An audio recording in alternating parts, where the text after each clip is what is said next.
Take your seat and let us begin. We have 1,000 viewers waiting for the start of the board meeting. Idolo, thank you very much. I'm a train wreck, buddy. Good evening, everyone. Tommy, we're streaming live. We're streaming live. Welcome to everyone who is watching the review session and ultimately voting meeting at 7 p.m. this evening on quite a lengthy agenda, so I'm going to move swiftly through this. Before I begin, I'd like to make a couple of mentions. First of all, our table is now getting a second row, as you see. Our staff is so excited for this board meeting. I wanted to take a moment to introduce a couple of people. First, I wanted to introduce and have her wave her hand. Our accountant, one of our accountants, Marcasia McCreary. Hi, Marcasia. Well, Marcasia's been with us about a year now. She's coming up on our year anniversary and wanted to come to the audit committee and see how we do things. And of course, we welcome Marcasia to tonight's meeting. I'll also recognize the principal on special assignment who is willingly and gladly come downtown to work with us. You know her as Carrie Buckman. She was the former principal of Calfus and has been with, how many years have you been in the district, Carrie? 27 years, wow. I remember meeting her when she was an 11th grade English teacher at Niagara Falls High School. And after that, she was on her way up. So welcome, Carrie. We do have some other administrators I'll introduce and talk about a little bit later on in the program. I also want to make two social comments as we welcome back our new year. It's very, very, very nice that both Mr. Consemi and Mr. Corella are shopping at the same shirt store. They're wearing their same shirts, so they do have very good taste. Mr. Consemi, you and Mr. Corella, over a little curriculum documents and some clothes shopping. Congratulations. That was very good. Rick is now selling furniture as well.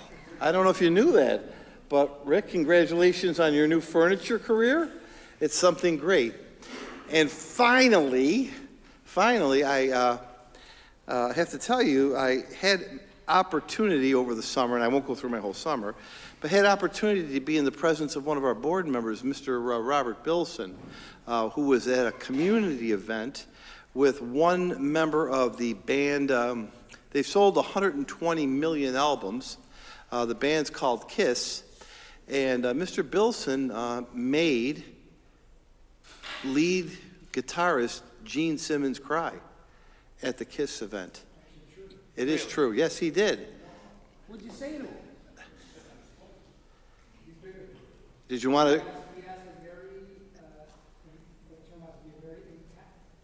We asked Mr. Simmons what turned out to be a very impactful question.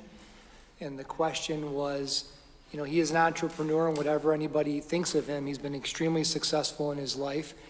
And I said, what advice, we have 7,000 plus students in the district, what advice do you have to the youth as they head down a path of what are they going to do with their lives? And he became emotional and talked about his time when he and his mother got on a plane from Israel, if I'm correct, and he didn't know where he was going, and he landed in America, and he talked about how honored we should be and how lucky we are with the things that we have, and he got really broken up about it, and then he proceeded to give some wonderful advice and some interesting advice. But you might be able to dig up that video, but it was an absolute pleasure to be there with you, Mark. You did a great job, and thanks. It was very nice to hear the words that Mr. Simmons said. Yeah, Rob fit right in with the band. Everything but the platform boots and makeup you had, Rob. That was good, really, it was good. He tried to grab Gene Simmons' guitar and show him who he was, but it was fun. It was fun. It was. So, without any more of that silliness and so on and so forth, welcome back, everyone. Welcome to our board meeting. It's a busy meeting. What I'd like to do is review the agenda. You all mailed the agenda last Friday, and I'd like to go through it to make sure you have no questions prior to voting on it. After we complete the agenda, what we'll do is we'll have some department updates from our table here to the left to give you a sense of things that were accomplished over the summer. But I really want to go through the agenda, and I want to get Maria ready in the on-deck circle because she wants and needs to go through the personnel report. So to those that are watching, the thousands and thousands of you that are watching at home, thank you very much. We look forward to you being participants. So, members of the board, we'll go through our regular opening exercises. The minutes go back to our July meeting. There's one budget transfer. There are 3 bids we're going to ask you to approve. The first bid was something that you asked for. This was for additional copies of Our Schools. We could print up to 7 additional copies or fewer. And the good news is the same bidder and distributor of our regular newsletter and calendar secured that bid. The second bid is for athletic strength and training that happens at Niagara Falls High School. The same recipient that did it last year will be doing it again. And the third bid is from time to time, Earl has to call in plumbing services because the work is larger than our team can do, and best practices in purchasing has a resolution put forth so that when Earl has the authority to let me know that he needs to call someone in, we always give you that information after the fact. But now, I believe it's J.R. Swanson, Earl, that was the recipient of that bid. Now Earl will call in J.R. Swanson as the lowest responsible bidder. Am I correct? We hope we never have to use that. We hope we never have to use that. But if we do, Swanson is put before your consideration for a supportive vote this evening. Moving ahead, there's the treasurer's report, the budget status report. Maria, are you ready to do the personnel report? I absolutely am. You need very little preparation or warm-up. Contained in this personnel report is reflective, as she distributes it or talks about it, it's reflective of some very good administrative moves that we made. I'm so proud to see our administrators who have worked all summer here. We'll recognize them at that time in the agenda. Mr. Petrosi, if I can make a comment about the administrators at that point. I will. Maria?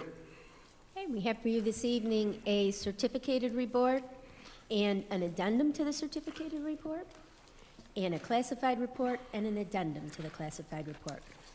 So it'll be up to you how you call them in, but you can call them in all at once because you've received them beforehand. So I am here to answer any questions that you have. We have several retirements. You'll notice that most of the retirements on the certificated report, beginning with the certificated report, are for those folks who are giving us 1 year notice so that they can receive lifetime medical benefits when they retire next June 30th of 2025. Also contained on the certificated report, retirement is a counselor who retired or will retire on August 31st of this month, an administrator who will retire in March of 2025. We have some resignations there for you. Those have all happened over the course of the summer. There are some more that are happening that you'll see on the addendum as well. Some probationary appointments. The first one that you see on that list is of the principal that Mr. Laurie was talking about. And then you'll see special education teachers, art teachers, pupil service assistants, counselors. The list goes on. And if you have any questions, I'll be happy to answer those for you.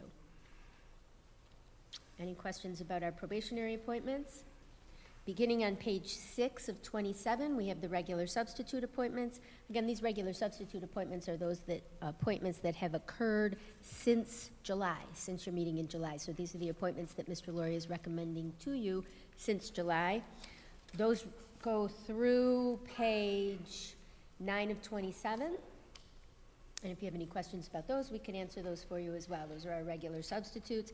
Beginning on page 10, you'll see the voluntary and involuntary transfers. The voluntary transfers, Mr. Laurie alluded to as well. Those are the transfers of our principals, including Mr. Baldessari, Mrs. Urban, and Mrs. Buckman, and then a voluntary transfer of a pupil service assistant. Next up, you have all of the rest of the schedule, the per diem work over the summer, and the Schedules B. We also attached to this one some Schedule C, D, E, F, and G. However, the bulk of that will come in the next report. Moving on to the certificated addendum, you see we have another resignation, some additional probationary appointments. We did have to revise a couple appointments, a couple of rescinded appointments, and then some more regular substitute appointments as we move through the rest of the summer. That is the certificated report. It is lengthy, and if anybody has any questions, I'm happy to answer them at this point in time. I just want to make two comments. One, what I do owe Ms. Massaro for the next board report is I do owe some additional probationary appointments of teachers. And am I correct? Correct. I just haven't gotten to all of them, and I want to have conversations with her and the principals. But we will be adding more probationary appointments to the board report. And the second point I wanted to make is while Ms. Massaro and team are about 98%, 99% done, the staffing remains fluid, and we still have a couple more appointments to make prior to next Thursday. So there may be some additions or people who start prior to your board meeting on September 26th. That's correct. Then we have our classified report. You'll see a retirement there of a longtime attendance specialist, resignations of some folks in the classified department, a couple of job abandonment terminations. We don't frequently have these, but we did have a couple over the summer, folks that did not respond to our letters of reasonable assurance and not indicate that they wish to return to the district. Some promotional appointments that we worked on over the summer here in central office, and then one 12-month cook. Then some probationary appointments of classroom associates, general repairers, part-time cleaners, so on and so forth. And we continue to staff in those departments up until the time that I walk down here this afternoon. Some temporary appointments beginning on page 9 of 16. Then we have change of status. Mr. Laurie and administrators are recommending that these folks listed under the change of status category are going from probationary to permanent in their employment status. Many involuntary transfers beginning on page 11 of 16. These were the involuntary transfers and voluntary that we did not have the opportunity to do at the end of the year with the teacher associates unit. We conducted involuntary and voluntary transfers over the summer, and you're seeing those right here under this section. At the end of this report, you're seeing some extra activities for additional hours in summer 2024 and in the school year 24-25. Then there is an addendum to the classified report, another probationary appointment, another temporary appointment, some leaves of absence, and additional hours. Does anybody have any questions about the classified reports? We do continue to staff in the teacher associates unit as well. Right. So we're going to be staffing and adding right up till Thursday. We certainly could open school today, but in order to meet every single position that we want to fill, it's a fluid document and it's a fluid process right through Thursday. Unfortunately, there are individuals who are not able to start the school year for various health concerns, and we're pretty much at that point looking to support those kind of needs. But we're about 99% there, I would think, Maria. Would you agree? I would agree. Thanks. Thank you. Thank you. We have a ton of short-term contracts. I'm going to go quickly through these. It's in no way an attempt to gloss over anything. It's just a matter of time. Remember, I just like to say this, it makes me feel good. Anytime you see the letter F in the compensation category, that means that it was paid for by a grant. Anytime you see an A, that comes out of your $190 million general fund budget, because there wasn't a grant that met that certain job, and we have to pay it that way. So Dr. Tomir, you see first, he provides autism training. We will have autism training for our staff next Wednesday across the district. The second one is the Child Care Resource Network. That is for training for Head Start in November. Again, a grant. Carnegie Learning is a new, is a professional development opportunity for our world language teachers, second language teachers, and it's to really explain the digital platform that they have at their disposal. That training occurred today, Rick, if I'm not mistaken. So remember, we started school today for our staff, and we did a day of professional development, as we will do next Tuesday. So in some of these cases, the training occurred today, but that was for our world language teachers. The next is Curriculum Associates. That was for training in the, and I'd like to, maybe take 1 second. This is training in the science of reading, especially in ELA grades 6, 7, and 8. Is that correct, Rick? It is. We had a training today on an intervention. We had a training today for those teachers on an intervention program that we are looking at instituting for struggling students. Okay. So that again aligns with our endeavor to stay faithful to the science of reading, and that training occurred today. Mr. Laurie? Yes. Can you please expound a little bit on the grant money that we're going to be using for the autism? How deep are we going with that? This is autism training, and it's being paid for out of our IDEA grant. It's And is it all teachers? Is it some teachers? I'm not sure, Rick. Do you know how many teachers? Oh, I'm sorry. This is not for the teachers. This is for the associates, the classroom associates that work with the teachers in autism classes. Thanks, Maria. So we've trained teachers, but one thing that we've heard from our teachers is they would like more training for their classroom associates that work with them. So we're doing two things, because the associates are key members of the support team for them. One thing we did is we're bringing our associates in earlier. We're not bringing them in on the day the kids come. They're coming in 2 days early, and they're going to get training as well, so that they're prepared and able to recognize how to support the teacher when dealing with children of autism. Thank You're welcome. It was a good question, and Maria, thank you for that. Parenthetically, I want to compliment Frank Coney. Frank Coney went to First Student, who's our bus provider, and they provided a training for the bus drivers and bus aides for transporting children with autism. So we're evolving from just, everybody counts, everybody matters, and right from the beginning with the bus driver to the associate to the teacher. And again, Maria, thank you for picking up on that. Good question. Curriculum Associates, another one from Mr. Corella that we talked about. That was the science of reading. Number 5 is Lift Enrichment Youth Mentoring Culinary Workshop. This will happen at Gaskill. Mr. Zimmerman, I think that should say Life Enrichment, not Lift. This is a program, Derek, was it Gaskill or Hyde Park or Abbott? Abbott, I'm sorry, Derek. This is a program that will happen, and again, it's paid for by a grant. It's to help our young students with social emotional learning at that school, paid for out of the mental health grant. Number 6, 7, 8, 9, and 10 all occurred. And I apologize for bringing this to you post-event, but these were all activities that were done at the August 8th Jamboree. And we want, they're for small dollar amounts. We wanted to make sure that we got official approval on them. But I also need to tell you that we did have this event already.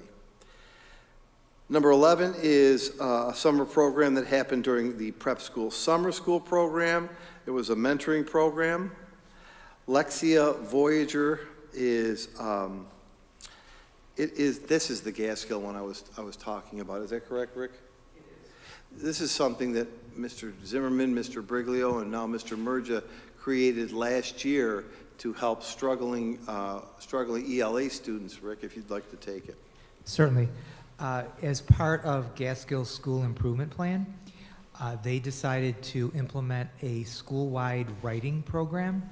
All the teachers are going to be introducing similar strategies so that not only can they help students improve their writing proficiency, but it's consistent among teachers and among the school. So this contract is for their initial staff training, which will take place on Wednesday. Thanks. And I think, Mr. Zimmerman, any comment? I think it went pretty well last year. You started it? Writing initiative this year, the reading initiative started last year. Okay. We're looking forward to really able to read and write across curriculum so that they're consistently hearing the same message, the same terminology, the same formatting, so that they get more jobs with writing every day. Right. Thank you very much. Number 13 is we are partnering again with Bishop Dobbs. This year for Niagara Falls High School, we're going to use one community site for our community schools. We're going to begin with Bishop Dobbs' church. And as you know, Mrs. Villardo presented to you 9 alternative programs. This is going to be where the community schools will be located. A couple of additions to that from last year. Maria has staffed that with more teachers this year. We are providing transportation to the kids to go there. And Bishop Dobbs is certainly a great asset to helping us support the kids. So this is more kids at his church, at his school, 5 days a week. And we appreciate this as one of our alternative sites. So we thank him for that. Ray has provided technology there. So the students who need that, that's one of 9 alternative programs we have. We'll get it right in that community location. You have a Head Start update. We are accepting 2 grants.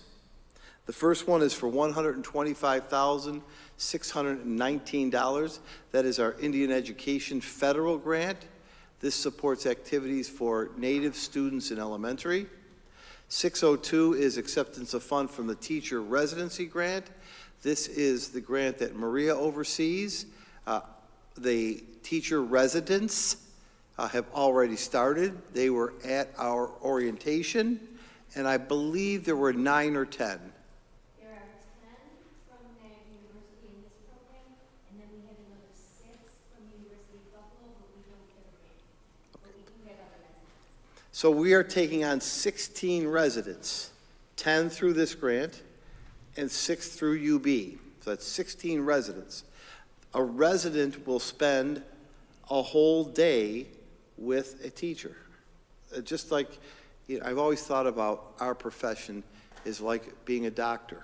And a doctor comes out of school and they do a residency. Well, what a better way to prepare a teacher than to have them do a residency and not just 6-week blocks of student teaching. This allows prospective teachers, and if they're in the residency program, they've got to commit to working in our district. This allows them to work every single day in the school with a teacher match. They're there every day. The money that's given is given to the resident to defray the cost of his or her college tuition in order to encourage more people to get into the teaching profession. And you did a really good job getting the number up to 16, Maria. I think that's a really good start. It's a 2-year grant. She'll have a chance to encourage more people to come because I think it allows up to about 23, 24, up to 25. So she got 10 in this year. We'll hope to get another 15 in next year. I think that those individuals get a first-class look at how September 1st works and how June 29th works. It's the best way to learn to be a teacher. We always approve our enrollment projections. We're a little late in doing this. The enrollment is pretty, I would say it's pretty flat, pretty steady. No significant drops, no significant increases. We hover around that 7,000 student mark, give or take 25 on each end. 604 is yours. The voting meeting for those exciting resolutions, super exciting resolutions that we're going to go through with you next month is October the 10th, and Mrs. Dunn did her 12 hours of duty last year. You remember that excitement? So, I don't know if they heard that, but she just said never again. So we do need a delegate to vote. About it, folks. You can see everybody's jumping to it.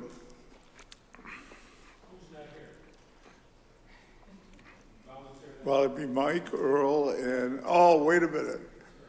I nominate Brad McLeod. He's new. I'll ask the three gentlemen. Pardon me?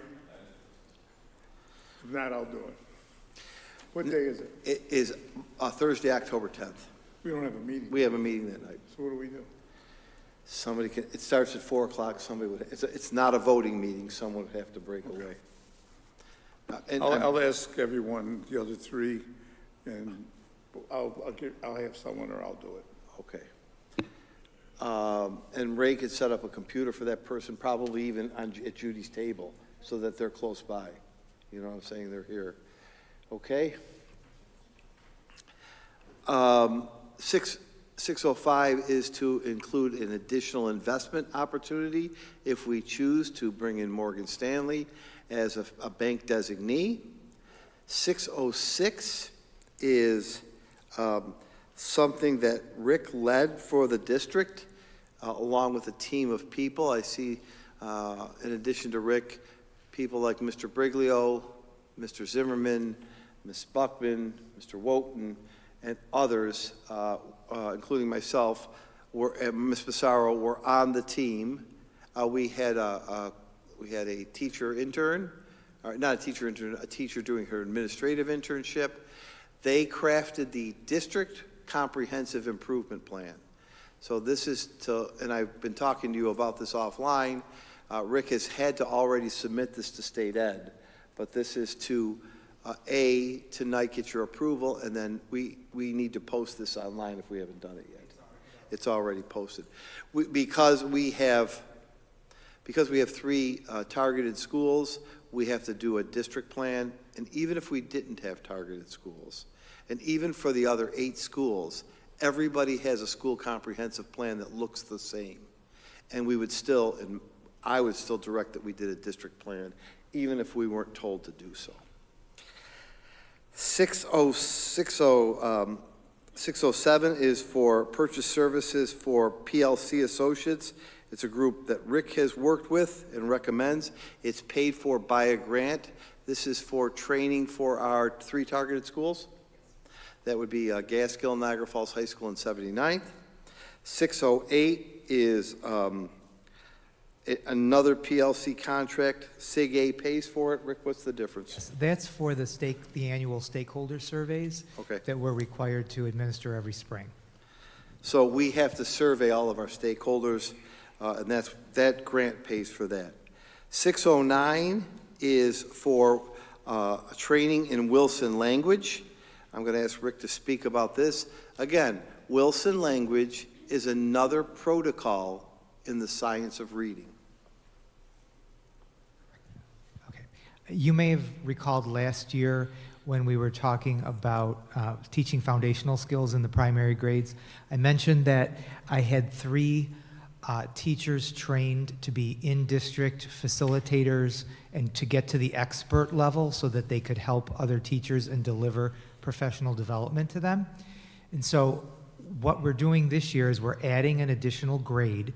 So we are bringing the program into 3rd grade, which is as far as it goes.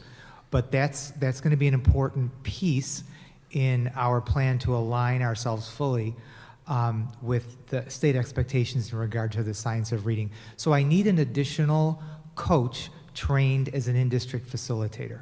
So this contract is for her training, which will take most of the year, and she will work with someone from the company. She does demonstration lessons. She'll video herself. She'll take a course. She'll need to pass an assessment, and then she'll be certified like the other 3. And so we'll be in good stead with folks that we have in district, so we don't have to contract or pay anyone else to deliver that training as we get new teachers and as we want to get better at what we're doing.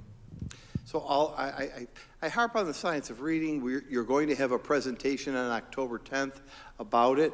It's very much in the conversation all across New York State and the country. I emphasize that because we are doing it, and under Rick's direction and guidance, we're moving it to third grade, and he has an implementation plan for the third grade teachers, and that's for coaching the coaches to really learn how to instruct all of our teachers. And we have new teachers in the primary grades that will need support. 610, I just ask Maria to take this a little bit. This is to provide healthcare staffing for school nurses. As you may know, we now, because of the medical condition of, I believe, 15 students, we now have a nurse on the buses for 15 students who have a certain health condition that mandates a nurse be with them at all time. That's one of the reasons. The other reason is to fortify and bolster our nursing department. Maria? Correct. We're fortifying and bolstering our nursing department, and we also have a program at Niagara Falls High School where the students go out into the community all the time, and these are special education students, and they need to have a nurse with them as well. So we have to have the nurses on the bus, we have to have the nurses with this program. We also have some medically fragile students who participate in sports, and we have to have a nurse present for those students as they participate in their sporting practices and events. So because of some of the challenges that some of our students face, we're required to have a bolstered and increased nursing staff. And just to let you know, one of the staffing challenges that we're facing, and I hope people are listening to this, is that we could use some nurses. We are short nurses. That's as plain as I can make it. If you know anybody who's a nurse, an RN particularly. I'm sorry, excuse me. We're looking for RNs in particular. We can talk about LPNs, but our preference is for RNs. And we're talking, we could even talk about part-time RNs as well. Right. So if I had to tell you one area that we are really concerned about is that we do not have, for many reasons, mostly for what Maria described, the expansion of nursing services, we could use more RNs.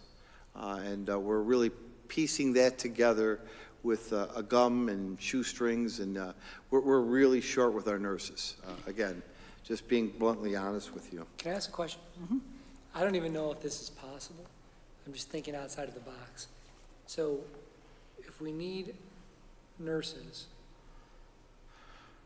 could we leverage those staffing agencies that work with travel nurses to get assigned to hospitals? Are you familiar with this industry?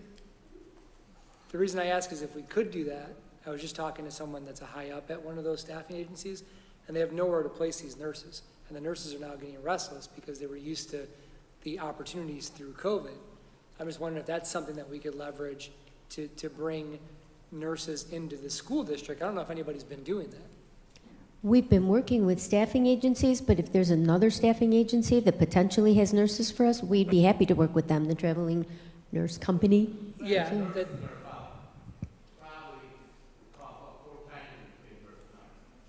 from what I've heard, and again, I don't know the industry, it's something that you might want to look into if we can do it, because from what I've heard, they're having a very hard time placing them now, and the expectations that they had are now back to pre-COVID that might be along the lines of what we could have available to us.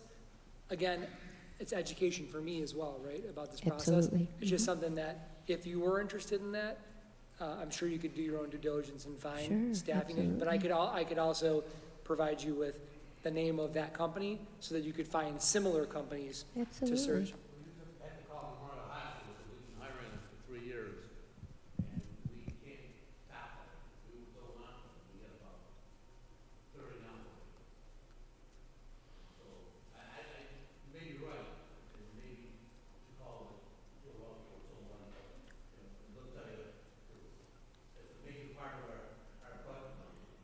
You're talking about the cost?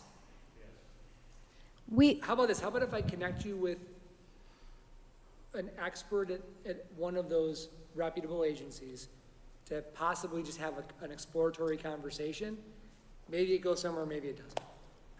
And I'm not Absolutely. recommending using that agency, it's for It's a informational great, purposes. no, you're okay I think with it's a great idea. One of the things that we always have to remember is we have to be very mindful of the fact that this is bargaining unit work that we're talking about. So our goal at the end of the day is to hire nurses, right? Not really to contract out. However, since that has been something that's very difficult for us to do, we have sat down and negotiated the impact on this with our bargaining unit. So they have remained open to the idea that we'll contract out for nurses in the short term. So any conversation is worth it, as far as I'm concerned, as long as Mr. Laurie is in agreement as well. Number one goal, hire the nurse. Number two, no, let me take that back. Number one goal is we have to have a nurse because we have kids in need and kids that need the services. So we're going to get a nurse. Number two goal is to hire them. Number three, in the union, I want to give Mr. Mang and Sharon Ivy, the labor relations specialist, credit. They understand this dilemma. They know we have to be protected. And we've pledged that when we can hire them, we will. But in the meantime, we've got to staff this with people you're talking about too. So thank you for the information.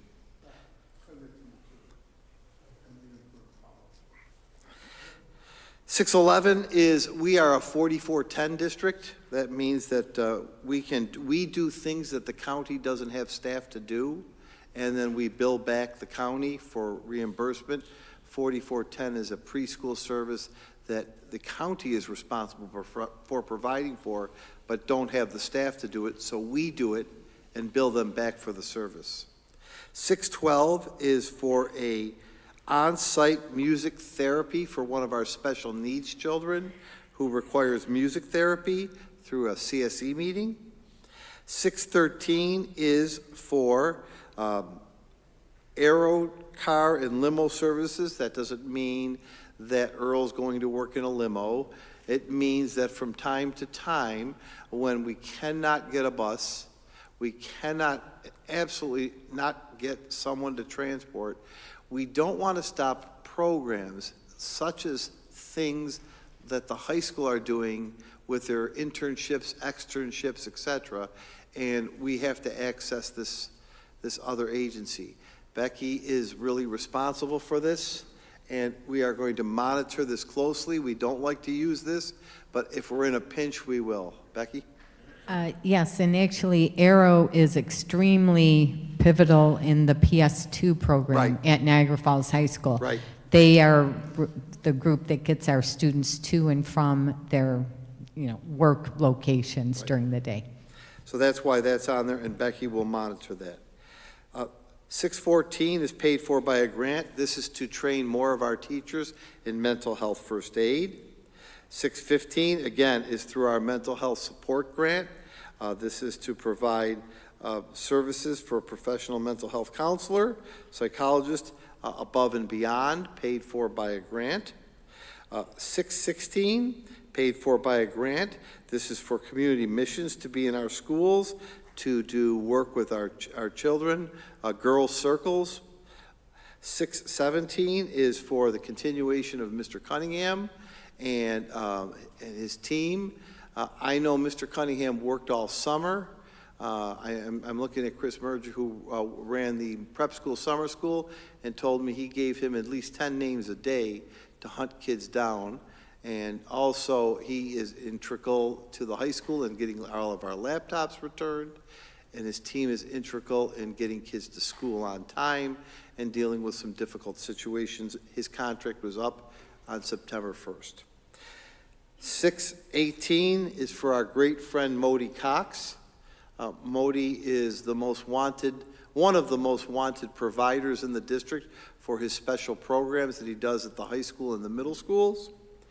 619 is for translation services and work particularly with our Hispanic population.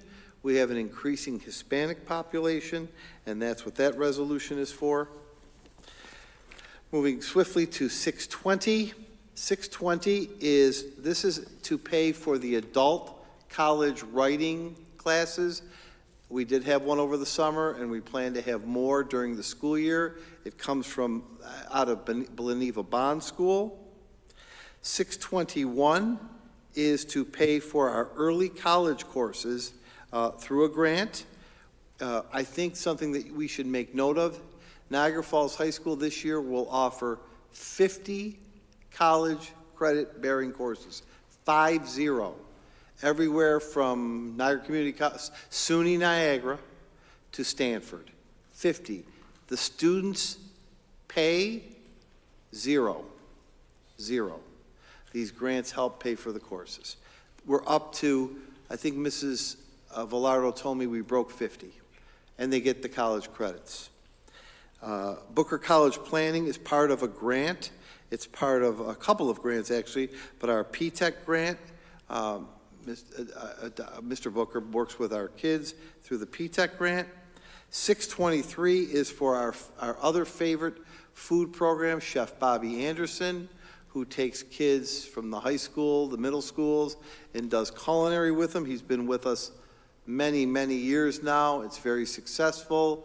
He takes some of our PS2 kids to the cantina downtown. 624 is to solidify that we can use, when necessary, Mr. Hall's Ralph Wilson Center next to Cataract. And our special needs children use that. We have different times when Mr. Contento accesses it for our sports teams. 625 was completed, and it looks beautiful. I did write to you about this summer. This was paid for by the Head Start grant. This was to pave and mill one of the parking lots at the DeFrancesco Center, paid by the Head Start grant. I saw it today, and Earl has inspected it and said he's satisfied with the work. Who did it? Scott Lawn Yard and Tulips. Scott Lawn Yard. Okay. Yeah. Of course, whenever we do this, we do it under the auspices of a project labor agreement. And Scott Lawn did a really, really good job. Earl was telling me today, they brought in, I don't know what they do. Do you bring in gravel? You mill it? What do you do? Due to what you would call unsuitable soils that wouldn't compact properly, they brought in 4 tandem truckloads of run-a-crush to bring things up to where they needed to be, to make this hardscape play area the best it could be for what we were working with. 626 is an addendum to the Buffalo construction contract, and it's for 105 hours. And what they're doing is they're working with Ray, because at Niagara Falls High School, at Bleneva Bond, and right behind me, we're putting in new projector systems. And we couldn't stretch Ray or Earl's men and women any thinner, so we have Chris Dowling, who you met, watching the installation of it. Behind you, and please don't trip, is a 450-pound screen that only I and maybe Mr. Zimmerman could lift. I'm not sure. I know I could. That has got to be put up here. So that is so that Ray and Earl have a little bit relief when they're putting in these intricate projector systems and screens, some oversight. Is that a new contract, Mark? It is an addendum to the contract, yes. Okay, so we're just going to read it as Yep, Buffalo Construction Consultants. right. Okay. And Becky, I believe, did we pay for that? We did not pay for that out of ARP, did we? Not for this contract. And just for a point, Mark, 6.20, Niagara County Community College, that name has to be changed, am I correct? No, we checked with them. They still haven't legally changed it. Really? Okay. Isn't that correct? That's correct. That is correct. One of our astute attorneys, picked that up and had Judy call and confirmed that it was still, they haven't legally changed it. It's still Niagara Community College. So, because we had that same question, Russ. So that's how we still pay them. I spoke with somebody in the president's office. She said that just as it would be difficult for us to change our name from the City of Niagara Falls City School District, it is similarly difficult for them to change it because it's enshrined with, you know, what for us would be state ed. I don't know to whom the college, you know, is responsible. Yeah. Yeah, yeah. But for their billing and invoicing, they wanted it made out this way. Because both Angelo and Judy picked up on that. So we had Judy call. So and if we have to go back and change it again, we'll do another resolution. But this is what they asked for. Good news, we only have one change order. It is a small amount. It was for some of the work at Calfus. I believe it was for some wiring work, Earl, that had to be reset. It's a $9,000 change order out of the American Rescue Fund dollars. And can you detail any more? I don't want to gloss over it. Do you remember this change order, Earl? I do remember it. Remember it as being approximately $4,600. And it is for connections between the different pieces of equipment that weren't identified exactly as they needed to be in the drawings. Right. How about if we split the difference and say we were both wrong? It's for $4,063. Perfect. And I'm 21 always cents. wrong. And 21 cents. I know you like to call out times when I misspeak and try to gloss over it. If we were on the Price is Right, I would have been eliminated because I was over it by $5,000, but you were only over it by $600. So he's right. It was a miss on the drawings. We had money in the contingency. It was the only change order out of ARP funds. Now, the rest of the resolutions are all payment applications. And Earl, the Buffalo Construction Group, Earl's team, we have vetted all these payments. They have done and completed the work. It's important that we bring them now because all American Rescue Fund's money must be expended by September 30th, and we want to pay the vendors who did very good work. There are also payments to our vendors for the Breath of Fresh Air work. The Breath of Fresh Air work is our $29.3 million contract, and they are doing good work. I will tell you, there's not one change order in this bunch. There will be some small change orders in September, and they will be making a trip to the newly renovated and highly hygienic, cleaned office of Mr. Petrozzi in the month of September. But, yeah, but the change orders are very few, and we're moving well. So I don't want to insult your intelligence by speeding through them or reading every one of them, but every payment on here is for payment to one of our contractors that you've approved. And Earl, Richard, Becky have certified all that work. If you scan to the bottom, Ray, I do have quite a lengthy report at the end of the meeting because a lot happened over the summer. September 12th, we'll do if you're watching at home, you do not want to miss us go through the NISBA resolutions. Probably one of the most exciting evenings we have. And Mrs. Dunn suffered through the voting of it for 7 hours last year. Was it? 10 hours? She only got minimum wage for doing it too. She got nothing. And then we'll add another agenda item. Of course, we'll talk about the opening of school, and then we'll give you a capital projects review on the 26th. And again, in October, we will do a meeting on the science of reading, the first meeting of the month. That's our agenda. I took a lot of time, but I wanted to make sure you had everything. Yes, Mr. Lawyer, before you skip past there, can you just give us an update on how far we are at Gaskill and LaSalle on the air conditioning? Yeah. How far? We are moving very, very well at Gaskill and LaSalle with the installation of air conditioning. We are waiting for one major thing, and that is the electrical supplies, the transformers that we now know are designed and will be in district in March. I would think that we're in really good position. Earl, what do you think? I agree completely. The systems will all be installed. We will be waiting for electrical supply. That's what we'll be waiting for. I would give us by December that the systems would be fully installed, only needing power. I believe we will be waiting before we can turn them on because we won't have the power yet from National Grid.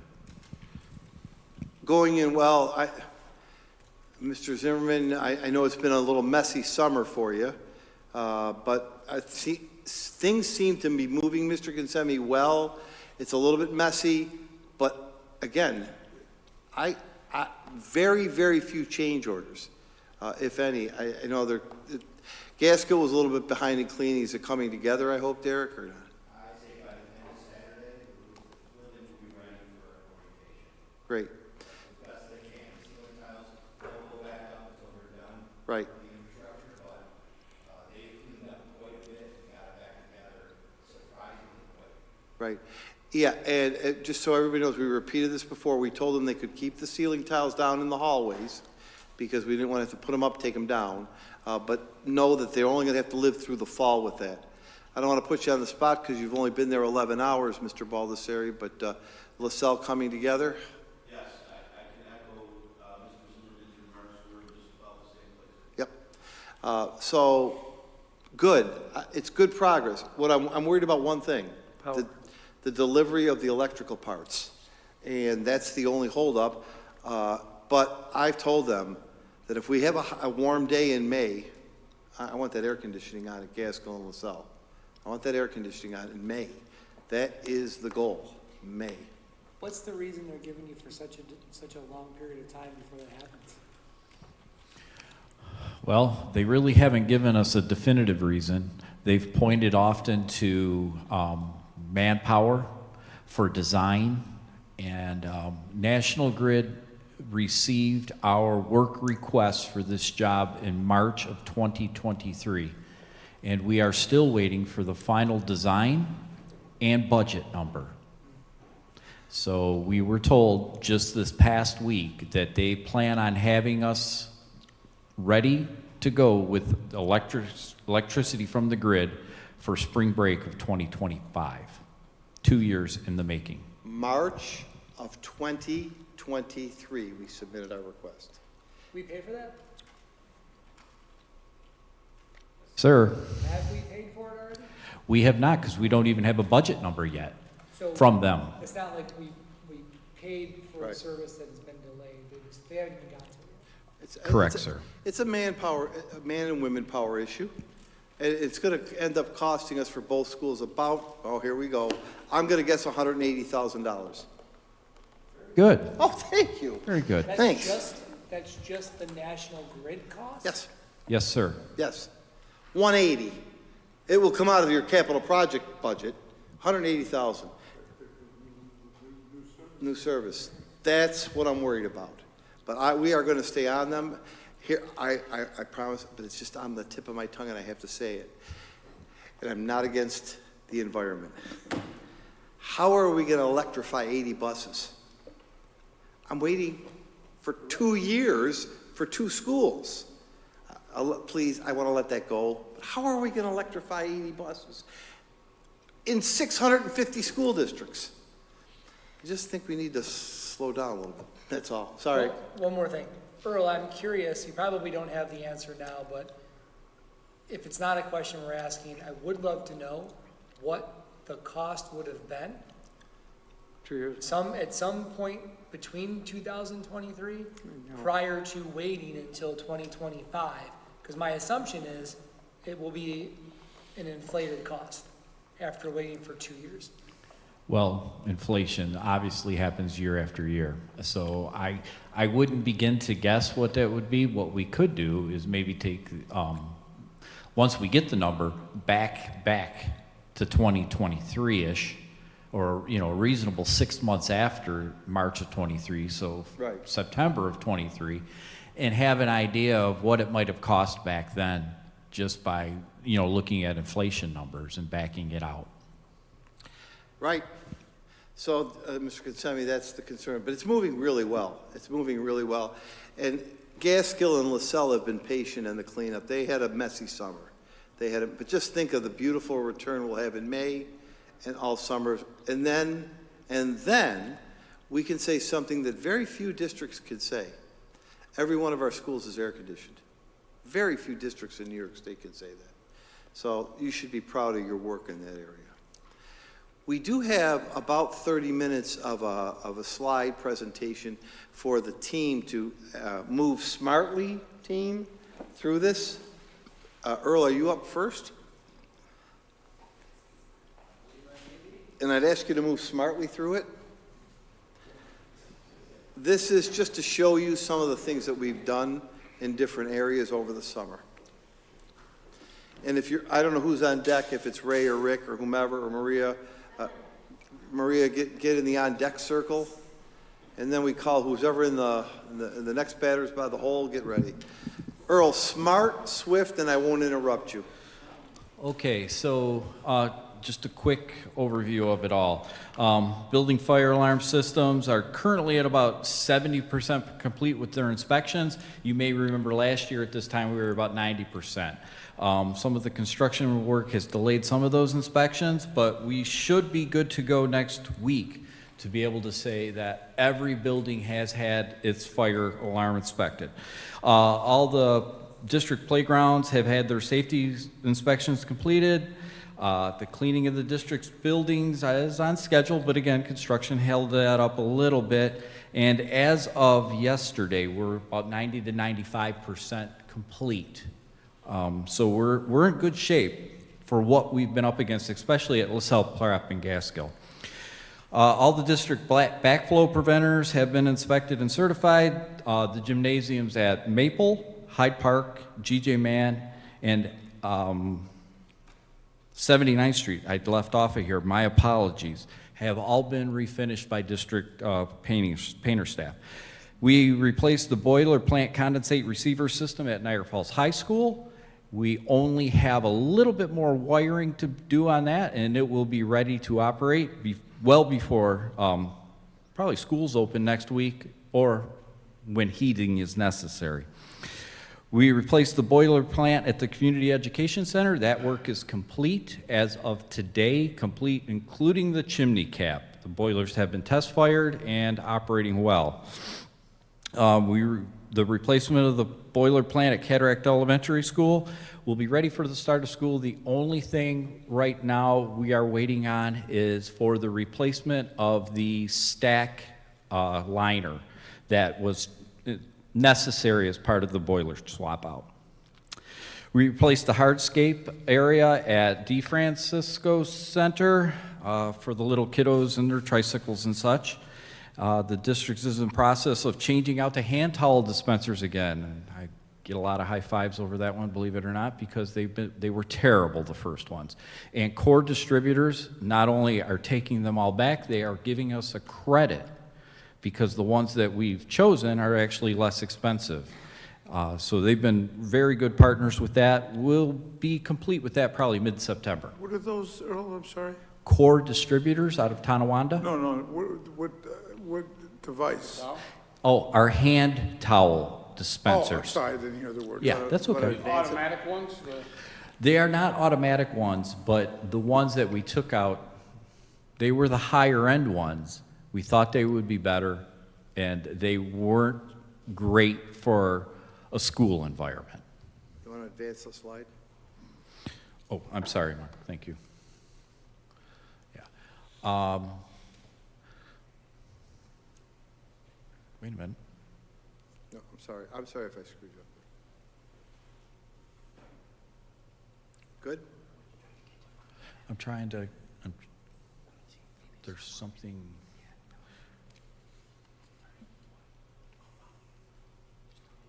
Okay. Yeah, it's the second slide. Okay, you remember anything else you'd like to call out? Yeah, I'm sorry. For some reason, the second slide doesn't seem to be there.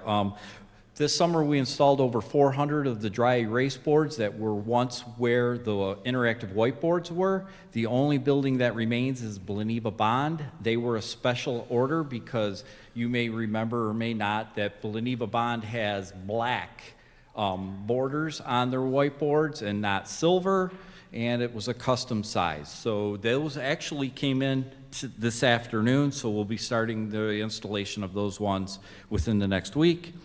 Work continues with Clark Patterson Lee for our 5-year capital plan, and we're probably somewhere in the neighborhood of 80% complete there. The overgrown fence line at Henry J. Kalfas Primary School was cut back. 2 diseased trees were removed from LaSalle Prep and Gaskill's property. District crews continue to work on the tree and shrubbery trimming throughout the district. We worked with the City of Niagara Falls to replace numerous sidewalk sections at Maple Ave School, 20th Street, and Beach Ave adjacent to Henry J. Kalfas, as well as the DeFrancisco Center, and in front of this building at 66th and Girard. The ABOFA capital project work continues district-wide, with the greatest amount of work obviously remaining at LaSalle Prep and Gaskill. Any questions? Nice job. Maria, you're up. Thank you. And you did it in 5 minutes. Good job, Rob. Maria, how did? Easy, easy. Maria, did you do anything this summer? Nothing. All right. I would hope that you would indulge me. I have to thank the staff in the Human Resources Office by name. Alicia Savino, Lynette Smeal, Diana Restino, Sherry Master-Piero, Mary Beth Spicone, and Mary Brandy. There is no possible way we could have done the staffing that we did this summer without all of them. And I also have to thank all of the administrators, too, the folks here and the folks who aren't here, because when we had questions about staffing, they were all in office. They were all willing to meet with new staff. So I have to thank everybody. We hired or rehired 249 staff members this summer, 3 administrators, 2 principals, 1 assistant principal. We also appointed 154 NFT members. 113 of those were rehires. 112 of them were teachers. We added a business teacher, 4 special education teachers, 1 computer science teacher, and 1 physical education teacher. We also hired 3 school psychologists, excuse me, that number's wrong, 3 school counselors, 32 teaching assistants, and 5 pupil service assistants. Just to pause, 3 school psychologists. I think we went the whole year last year piecing that together. We got 3 school psychologists. We did. And we also got 2 world language teachers, Yeah. which was another big... Second language, 2 second language teachers. Good job. The unfilled positions at this point, we have coverage for them. So it's really, they are covered, but they're unfilled because we're covering them with retirees. So we need 2 music teachers, 1 art teacher, 1 special education teacher, and we're also covering, we have a number of leaves this year, again, so we're covering regular and long-term leaves. As Mr. Laurie mentioned before, we didn't hire anybody in the NIAS group this summer, sorry, Earl, but we did hire 11 CSEA members, 3 safety officers, a 12-month cook, 1 assistant cook, 2 secretary twos, 2 part-time cleaners, and 2 general repairers. So we were working in all areas. Here's the big one. We hired 79 members of the teacher associate unit. 33 of those are building-based associates. They help us with staffing when other associates are absent, but 2 senior school monitors, 8 assistant childcare, 16 special ed classroom, 10 pre-K, 4 phys ed, 6 lunch, 5 clinic, and 33 building-based. We also hired 2 people in Head Start, hoping to hire more, 1 family advocate and 1 safety officer. I think the big thing on that slide is 33 building-based associates. Now, if there is a need, the principals have a resource right in their building. They don't have to wait for somebody to be called in. So it's really worked out well. It's been a we worked with the union on this, and I have to give a shout out to the TAL union. Yep. God bless you. It really has been wonderful because, well, I could let the principals speak to it themselves, but they have their, Mr. Laurie calls their bench, they call them into service, and then they're our next people when we need to fill positions. So it's really been a great program for associates. Then what we did was we had some training and orientation. Mr. Corella and his team did a new teacher orientation August 19th through the 23rd. Those were for all of our new teachers and our teachers changing grade levels. I think that went very well. I've heard great feedback on it. I don't know if Mr. Corella, you want to comment on it, but I think it went very well. Kudos to you. We also did a new staff orientation for certificated on August 27th and for classified on August 28th. And Alicia and I were on a training and professional development circuit over the summer. The 12-month staff got pushed out on August 14th, maintenance August 14th and 15th, associates 26th and 28th, senior school monitors on the 29th. We'll be doing the cooks on the 3rd, special education and assistant childcare. You saw her getting training on September 4th. And NFT is doing their training August 29th and September 3rd and 4th. One of the things that we're particularly pushing out, we push out required annual trainings to the staff through a vector service every year. But we are pushing out, particularly this year, our workplace violence prevention policy. So I tried to go as quickly as I can. If you have any questions, I'll try to You answer did a them. better job than Earl. You did great. Thank you, Maria. That's a lot of work. Thank you. Ray, you up? Technology. Did you do anything in technology, Ray? Yep, the first piece is very typical. It's a system setup that we do every year to bring some context to it. It can be as basic as we have a student in 3rd grade, he's in 4th grade. We have all this new staff that's reflective in the personnel reports. All of those changes, plus lots of other stuff, have to be integrated so that everyone can log in and operate in the proper new year environment. We do have some pilots that we're doing during the summer that will leak into production. You've heard me talk about Schoology, an Apple pre-K that's going to be exciting. The one thing that I do want to pause on, if I could, is the integration of artificial intelligence. If you're watching the US Open now, you'll see where Microsoft is sponsoring Copilot. That will be our partner as well. We have other things we're consider. I just want to say that this is something probably that can't be more exciting and terrifying at the same time. We are going to embrace it. We're not afraid of it.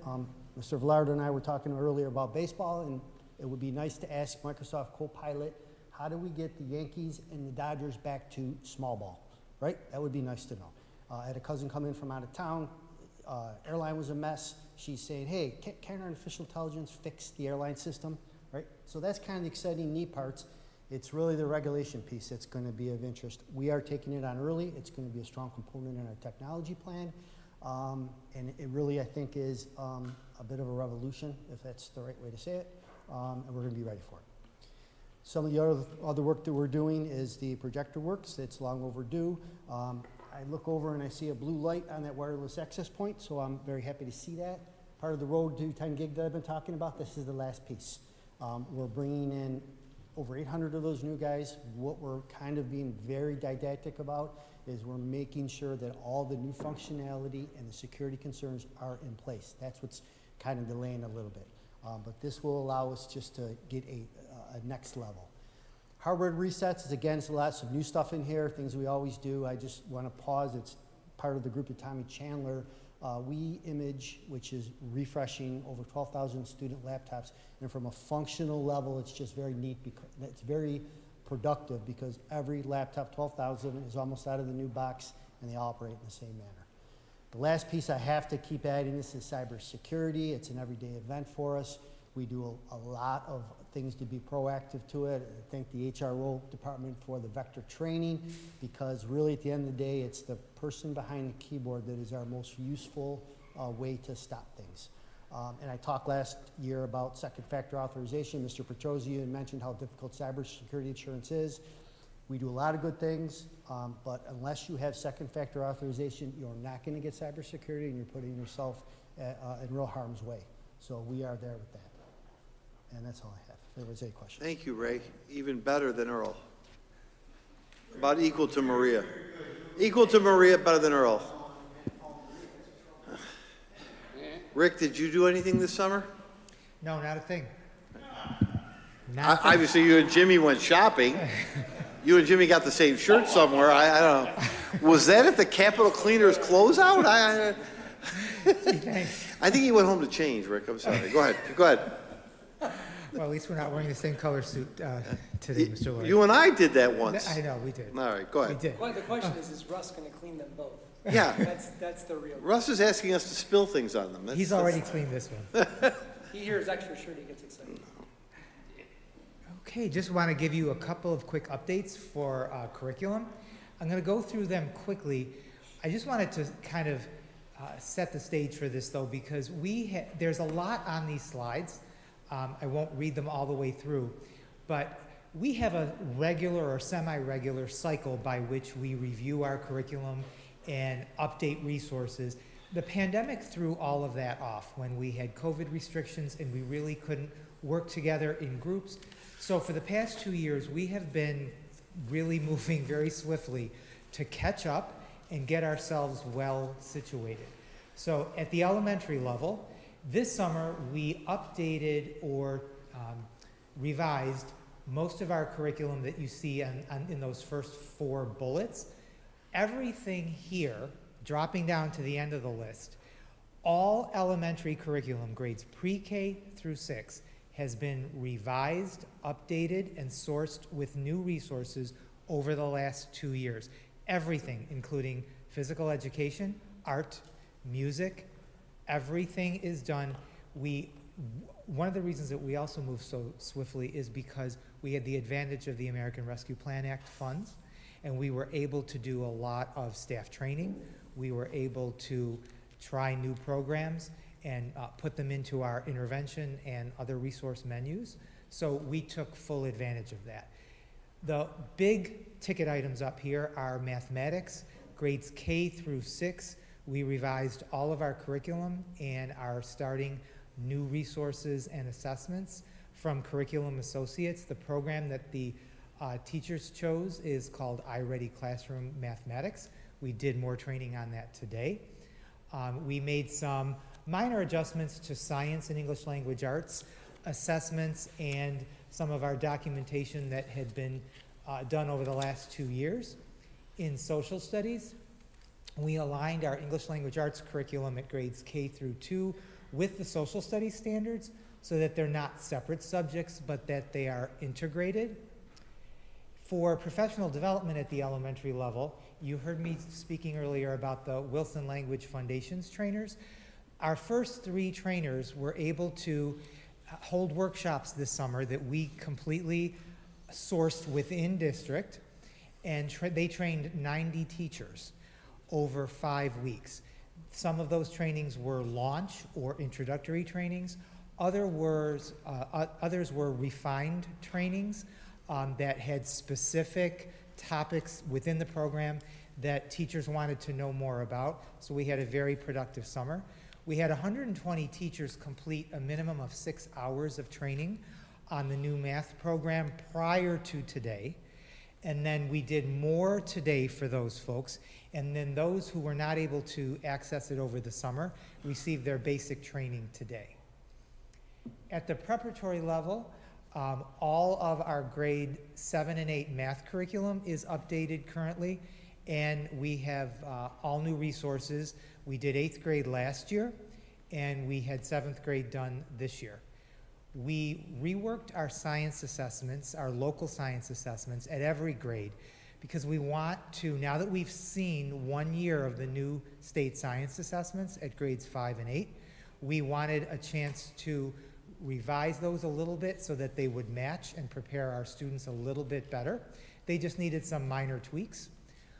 Our world language curriculum is all updated and revamped based on the new standards that were released from the State Education Department.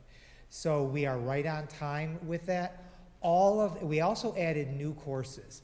So we have a full aligned curriculum from Spanish 1, which starts in 8th grade, all the way through students who excel in world languages can go up to Spanish 5 now. So that is a college credit course. Everything is done and everything is sourced. Arts at this level, we are complete up through grade 8 with revised curriculum in all of those areas. The high school courses in the visual arts in music need to be finished this year. Once that is done, then we'll be eligible to apply to the state for an individual arts assessment pathway, which is one of the alternative graduation pathways known as a 4+1. So Rick, if, once we get approved, you can use that pathway as a Regents exam. Yes, yes. That's the point I want those listening at home, students, if you're in high school, once we get this arts pathway approved, and we will get it approved, you can use that in lieu of a Regents exam. Right. Most of us know that students currently have to pass 5 Regents exams. Right. But there are alternatives where they can pass 4 exams and then do an alternative assessment for the 1. That's where the 4+1 comes from. The physical education standards are all in place with new curricula and some new programming and scheduling, actually, at Niagara Falls High School. Those standards are also revised and were to be in place no later than September of '24, so we're right on time. At Niagara Falls High School, from March up until August, we created or revised 12 courses. Over the last 2 years, if we go back to 2023 until now, that's a total of 35 courses that were either created or revised or updated. Mr. Laurie mentioned the number of college credit-bearing courses that we have. We also have many electives that fit into the Pathways to Excellence program. So these are just a smattering of, this is not all of them, but these are some of the highlights that were completed over the last couple of months and students will be able to take starting in the fall. Look at the relevance of cartooning and concept art, robotics, cybersecurity, entrepreneurship, music theory, statistics. I mean, look at the relevance of those courses to what kids need. Those are college offerings too. They look like college offerings, and we're offering them at Niagara Falls High School. So Stan is going to talk a little bit about an update on many of our grant-funded programs. Before I turn it over to him, the one thing I wanted to address is P-TECH. Yep. This is something we're particularly proud of, and we're in a very important year. Our first cohort of MET students, which is mechanical engineering and technology, those kids will be seniors this year. So what we're doing right now is we've been meeting with the college over the summer to plan for their advisement and their transition from high school senior at Niagara Falls High School to a full student at SUNY Niagara. There are a couple steps that we need to follow, but what we're going to start by doing is giving their parents, who at this point are very interested in knowing where their students stand, how many credits they have already accrued, and how much time they need to get their associate's degree. So we're moving forward with that.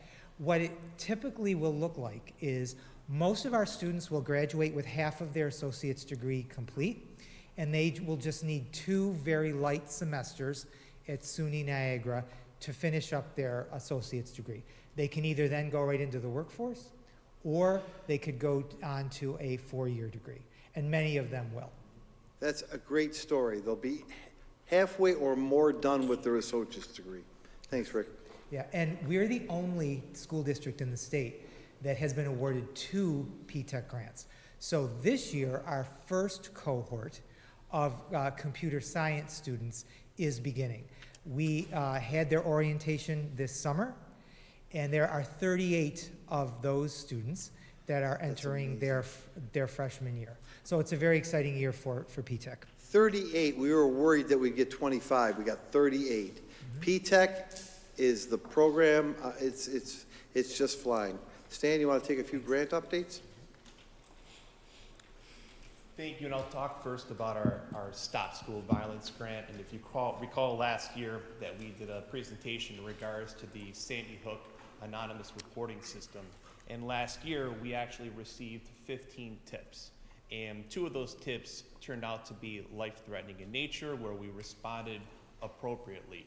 The plan is this year that we'll continue with our Sandy Hook rollout at the prep and high school levels. We do have some dates and benchmarks that are set in September and October. And if you see noted on there, the threat assessment, part of that grant, we do fulfill more in a subjective manner, whereas I highlighted that there were 2 incidents that took place that as a team and the administrators addressed appropriately, whereas now we're going to put more of the objective process to that, and that was rolled out today with our counselors at the professional development at Lydia-Vauban this morning.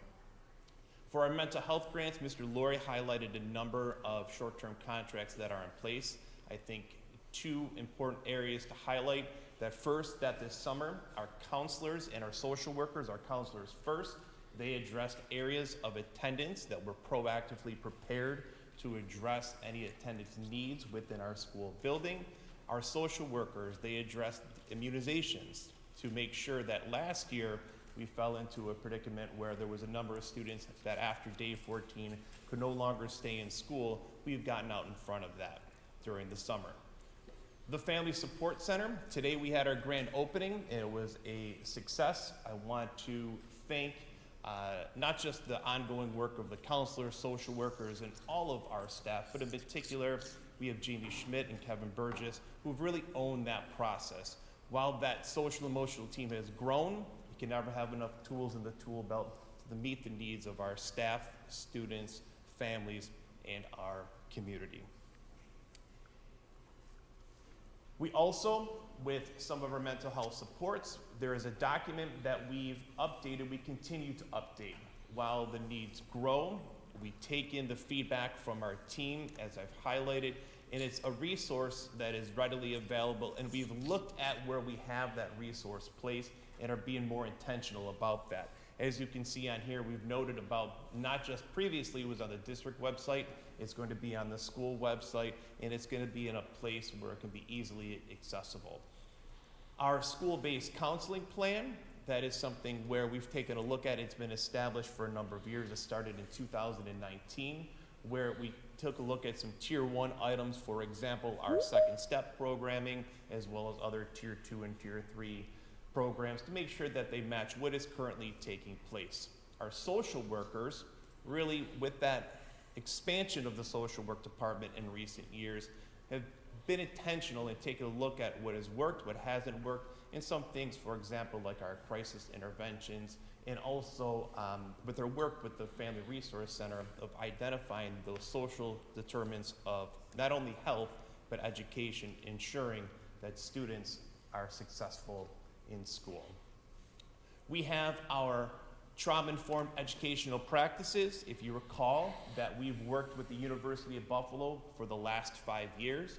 They actually did a presentation, 2 days before the world shut down with COVID, and they guided us through that process.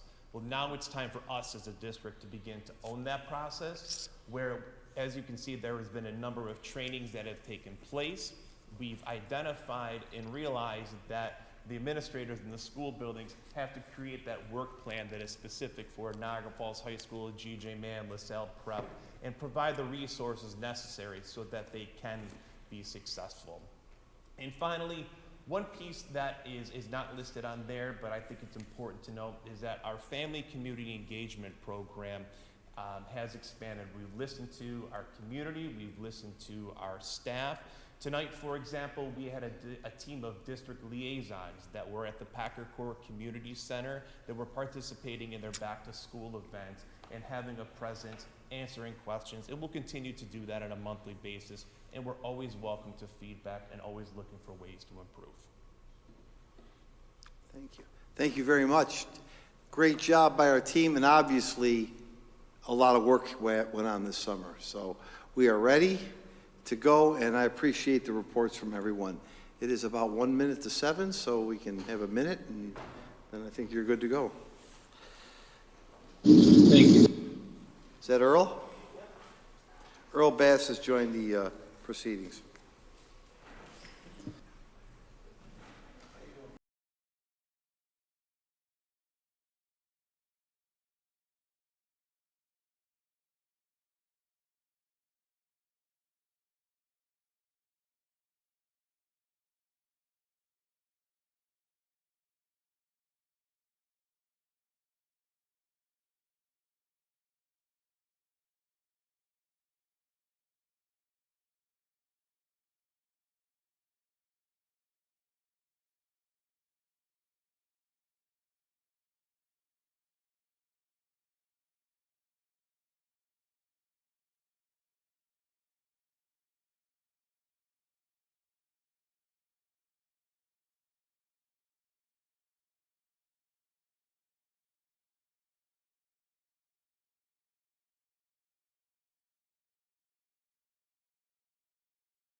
For the Pledge of Allegiance.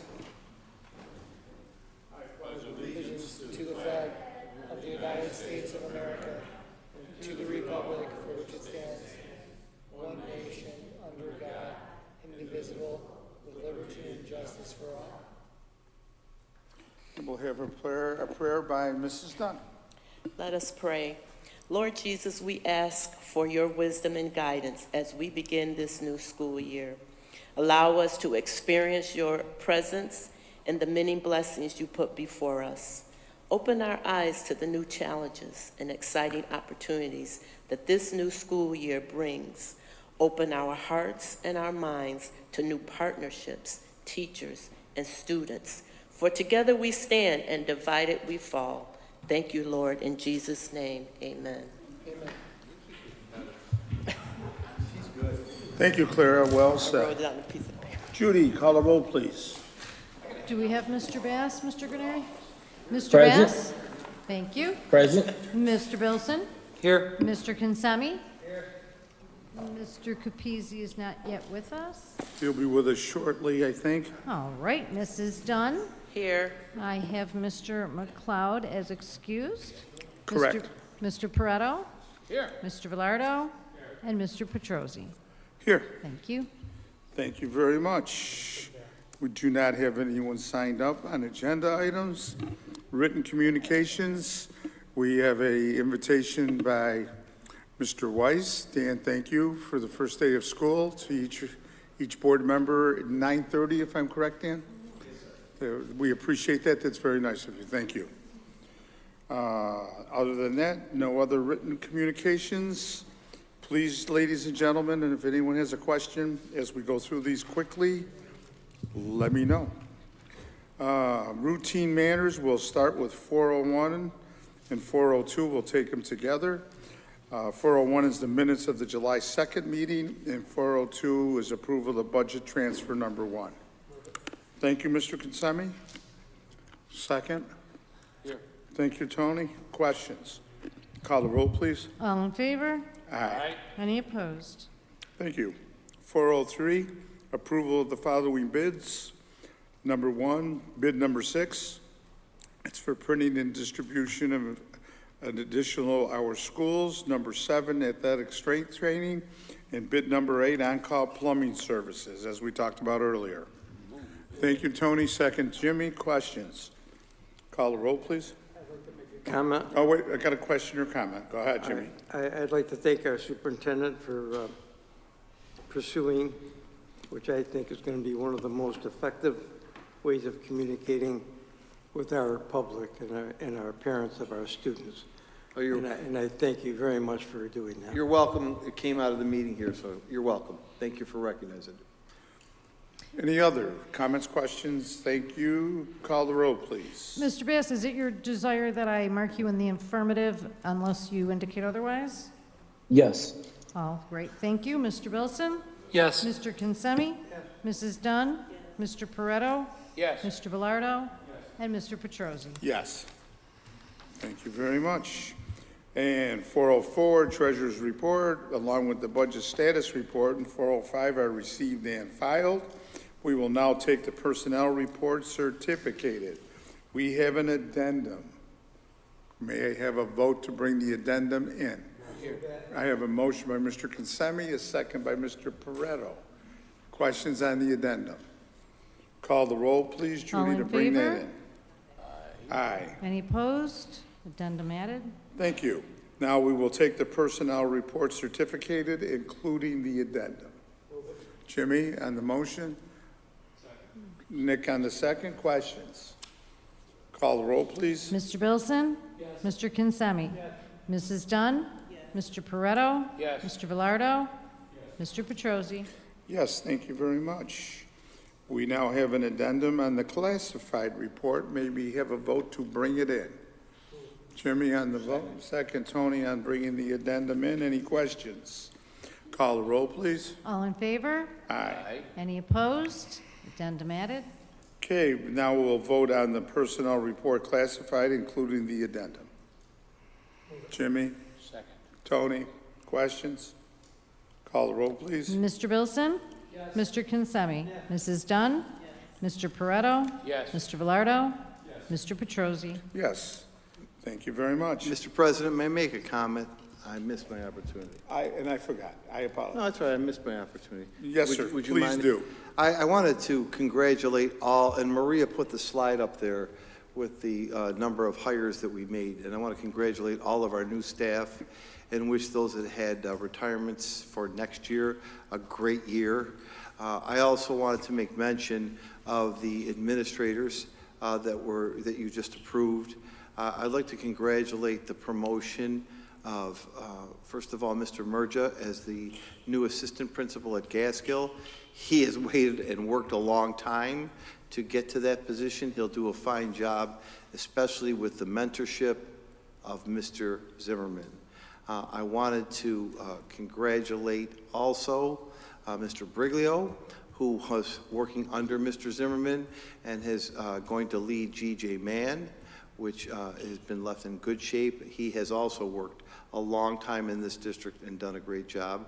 And then I would also like to conclude my congratulations to Mr. Ed Ventry, who is also promoted to principal in this round. But I think Ed you're an original one for the high school, right? He's going to be one of those 25 years that has been his whole time at Niagara Falls High School, and started as a teacher, and it was a great teacher for me and got to really know him when he was class advisor. And we did the first post-prom, and he was the only one that stayed with me till 5 in the morning cleaning up. It's not why you're getting the principal title, but it's indicative of your hard work that you gave way back then, and you're going to be very helpful in that leadership role at the high school. I'm proud of you, and keep it up. I also want to thank Kathy Urban, who is taking over for Ms. Buckman at Calfus.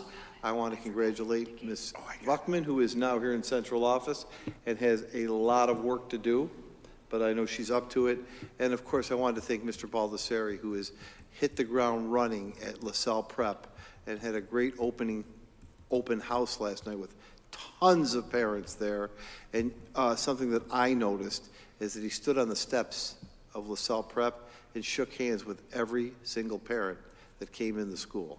So it's a great way to start the year. I am pleased to have your support of all those teachers, all of our associates that Maria alluded to, and the administrators, who are the CEOs of our 11 schools. So congratulations, and thank you for allowing me to do